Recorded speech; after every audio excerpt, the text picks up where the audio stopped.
नमस्कार, Haryana at 9 PM news channel में आप सभी का स्वागत है।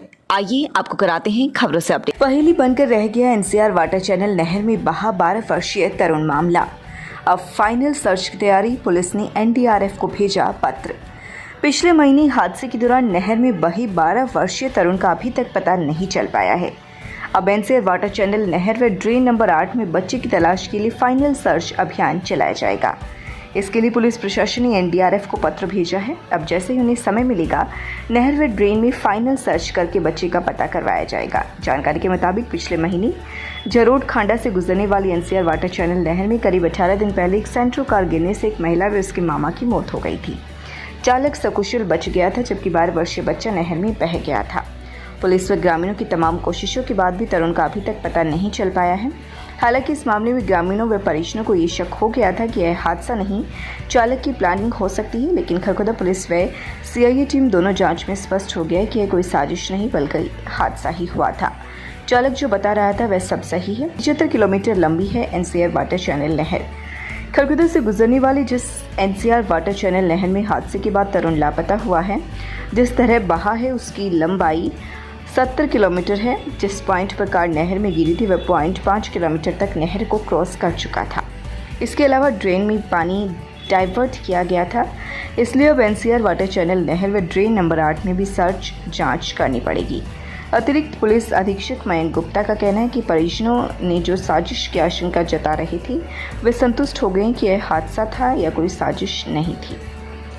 इसके अलावा बच्चे को पता लगाना भी बाकी। अब पुलिस एनडीआरएफ को पत्र भेजकर फाइनल सर्च के लिए अर्जी भेजी गई है। जैसे ही एनडीआरएफ की टीम आएगी तो पुलिस सहयोग करके बच्चे का पता लगाने की कोशिश करेगी। कार गिरी थी, उसमें 2 लोगों की जान चली गई थी। पहले जो गांव वालों को ड्राइवर पे शक था कि ड्राइवर ने साजिश के तहत मर्डर किया है, पर जो तफ्तीश में वो बात क्लियर हो गई कि ये एक हादसा मात्र था।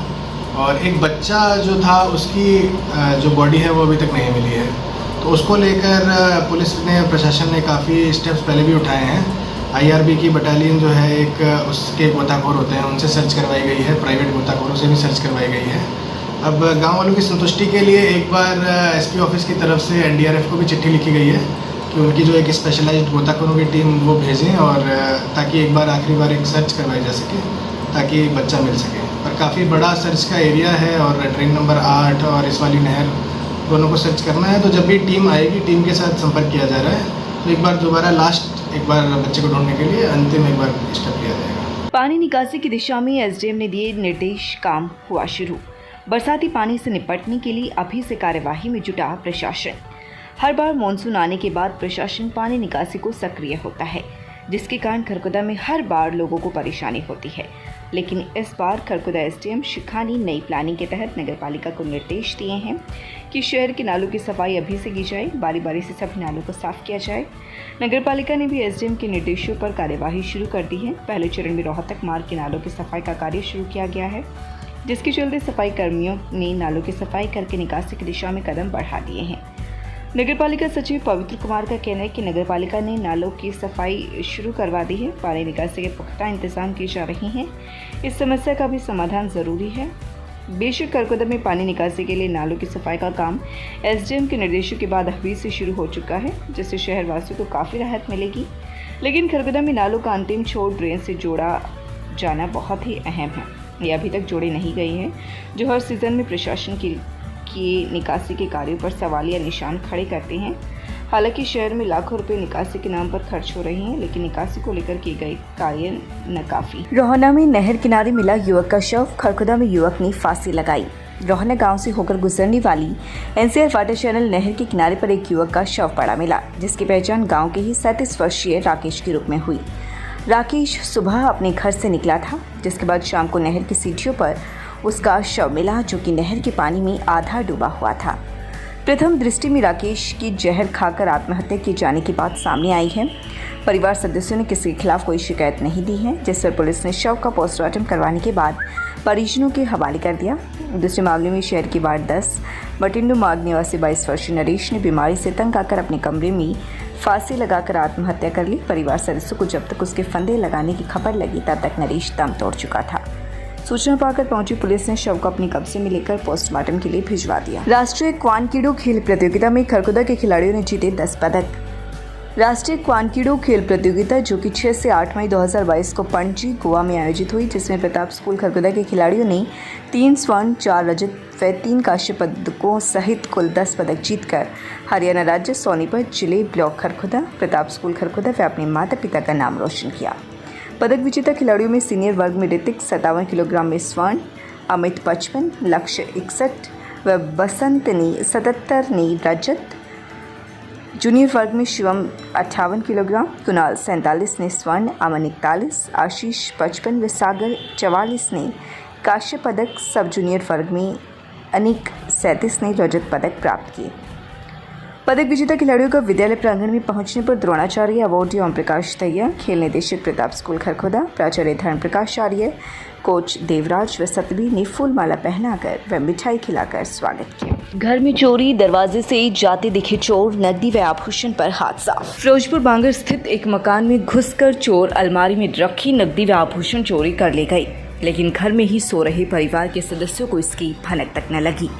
कुछ देर बाद जब चोर चोरी कर घर से निकल रहे थे तो मकान मालिक ने कुछ आहट सुनी, लेकिन जब तक वह चोर को पकड़ पाते चोर फरार हो चुके थे। मामले की शिकायत पर सैदपुर चौकी पुलिस ने चोरी का मामला दर्ज कर जांच शुरू कर दी है। फिरोजपुर बांगर निवासी कृष्ण का कहना है कि वह म्यूनिसिपल कॉरपोरेशन दिल्ली में कार्यरत है और घर आकर रात को अपने परिवार सदस्यों के साथ सो रहा था। रात करीब 12:15 बजे उसे एहसास हुआ कि कोई उसके घर में घुसा था।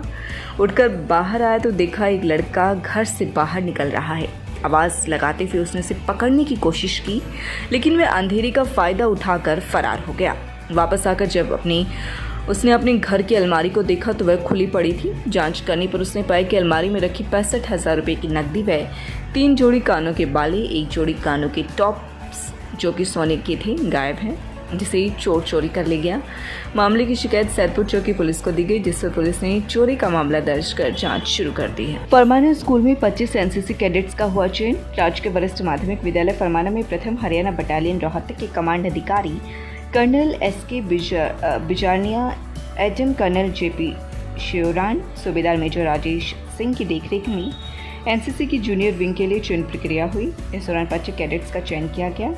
स्कूल के ही खेल मैदान में रोहतक बटालियन से पहुंचे हवलदार ओम सिंह व एनसीसी अधिकारी नरेंद्र दहिया ने एनसीसी जूनियर विंग की भर्ती के लिए छात्रों का शारीरिक प्रशिक्षण व बौद्धिक क्षमता का मूल्यांकन किया। इसके साथ ही इस दौरान सामान्य ज्ञान परीक्षा भी ली गई। एनसीसी अधिकारी नरेंद्र दहिया ने इस दौरान बताया कि छात्रों में सेना के प्रति जज्बा देखने लायक था। चयन प्रक्रिया के दौरान 25 छात्रों का चयन जूनियर विंग के लिए किया गया। इस मौके पर प्राचार्य अशोक कुंडू, राजवीर दहिया, सुनील वर्मा, अशोक घंघस, सुनील गहलोत, विनोद नरवाल, महावीर दत्त, संजय मलिक, अनिता दहिया, सुमन हुड्डा, यंजना, पूनम सरोहा व टेनू मलिक मौजूद रहे। उत्तराखंड में अनूठा केस, बेटे बहू के खिलाफ दंपत्ति कोर्ट पहुंचा। साल भर में दादा दादी बनाओ हमें, वरना 5 करोड़ हर जाना दो। अपील में लिखा, पोता या पोती का सुख चाहते हैं, यह हमारा अधिकार है। उत्तराखंड के एक बुजुर्ग दंपत्ति ने बेटा बहू के खिलाफ अनोखी मांग के साथ कोर्ट में दस्तक दी है। बुजुर्ग दंपत्ति बेटा बहू से उनकी संतान का सुख चाहते हैं, पोता हो या पोती, लेकिन दोनों मिलकर संतान को जन्म दे, वह भी 1 साल के अंदर। नहीं करने पर 2.5 करोड़ मिलाकर कुल 5 करोड़ रुपए का हर्जाना भरें। केस दायर करने वाले बुजुर्ग SR प्रसाद ने कहा, हमने अपने जीवन भर की कमाई बच्चों की पढ़ाई और उनका घर बनाने बसाने में खर्च कर दी। 2016 में बेटे की शादी की, बेटा बहू की संतान का सुख भोगना चाहते हैं, लेकिन यह दोनों हमें यह खुशी ही नहीं दे रही।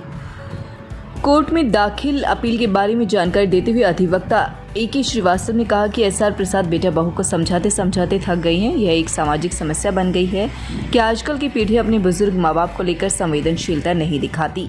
एक बुजुर्ग दंपति अपने बेटे बहू से संतान सुख चाहता है, पोता या पोती के साथ खुद को खुश रखना चाहता है, यह उसका अधिकार है और बेटा बहू को यह कर्तव्य समझना चाहिए।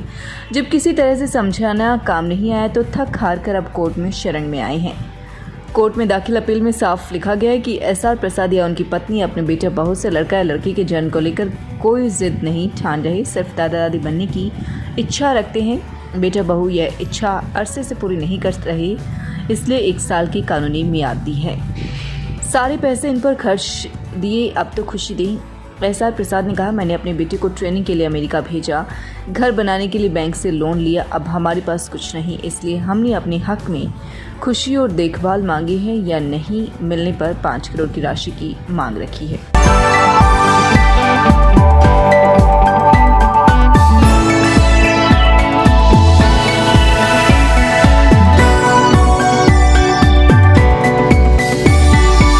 इंटरनेशनल स्कूल 7 एकड़ कैंपस पूर्ण रूप से एसी स्कूल है। इसके सभी क्लासरूम, सभी लैब्स, ऑडिटोरियम एयर कंडीशन है। इसका परिसर 7 एकड़ हरी भरी भूमि पर बना हुआ है। OR1 उत्तर भारत का एकमात्र आधुनिक एवं 3D 4K कैमरा तकनीक वाला ऑपरेशन थिएटर कॉम्प्लेक्स अब सोनीपत के टुलिप हॉस्पिटल में। 3D 4K कैमरा की विशेषताएं। 3D 4K कैमरे से ऑपरेशन करते समय शरीर के अंदरूनी अंग व नसें बिल्कुल स्पष्ट दिखाई देती हैं, जिसकी वजह से सर्जरी सटीकता एवं कम समय में होती है। लगातार खबरों से बने रहने के लिए चैनल को लाइक, सब्सक्राइब और शेयर जरूर करें। धन्यवाद।